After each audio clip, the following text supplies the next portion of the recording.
हाय, मैं डॉक्टर मोनिका। अभी 2026 है, 11 अगस्त 2026 और मैं फिर से माँ बनने जा रही हूँ।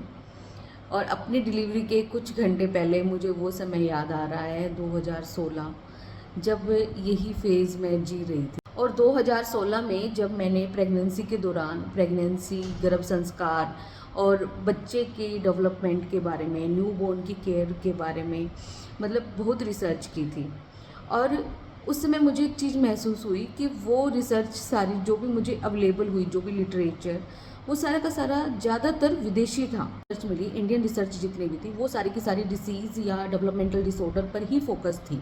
और 10 साल पहले भी मेरे मन में ये सवाल थे और आज भी मैं उसी दिशा में काम कर रही हूँ कि एक नॉर्मल बच्चे के विकास को हम बेहतर कैसे कर सकते हैं, बच्चे के नेचुरल डेवलपमेंटल माइलस्टोन्स क्या हैं और उन्हें पेरेंट अचीव करने में नेचुरली कैसे सपोर्ट कर सकता है। एक न्यूबॉर्न बेबी के गेस्चर्स को कैसे समझें, उसकी रोने की आवाज़ें, उसकी बाकी बॉडी मूवमेंट्स, बॉडी लैंग्वेज को हम किस तरीके से समझें, कैसे ये महसूस करें कि अब उसकी क्या ज़रूरत है और उसे रिस्पॉन्सिव केयर कैसे दें। कब एक बेबी को स्टिमुलेशन चाहिए और कब सिर्फ उसे हमारी गोद, हमारा स्पर्श और केवल हमारा एक कनेक्शन चाहिए होता है। और सबसे ज़रूरी कि एक पेरेंट ऐसा क्या करे कि जिससे बच्चा फिजिकली हेल्दी ही नहीं बल्कि इमोशनली, सोशली और कॉग्निटिवली भी मतलब फ्लरिश करे, कि उसका होलिस्टिक डेवलपमेंट। 2016 में इन सभी सवालों के जवाब पाना सरल स्पष्ट भाषा में भारतीय कंटेक्स्ट में पाना बहुत मुश्किल ही रहा और आज भी मैं यही महसूस कर रही हूँ।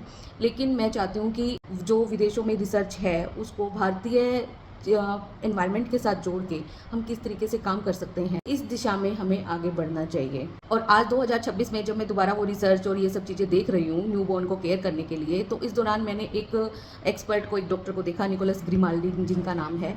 मतलब वो एक स्पेशल ये चीज़ बताते हैं कि बच्चे को पकड़ना कैसे है, कैसे बच्चे को हमने कंफर्ट फील कराना है, उसकी बॉडी मूवमेंट्स और मसल्स किस तरीके से रिलैक्स होंगी, किस तरीके से हमने स्टिमुलेट करना है, उसका वेस्टिबुलर सिस्टम और मतलब हर चीज़ पे वो बात करते हैं और इतना अच्छे से केयर करते हैं, हैंडल करते हैं। अगर इंडियन के हिसाब से बताऊं तो एक मेल पर्सन को इतना प्यार से और इतना अच्छे से एक संवेदनशीलता के साथ बच्चे को पकड़ना, केयर करना, मतलब सचमुच एक अलग ही एक्सपीरियंस।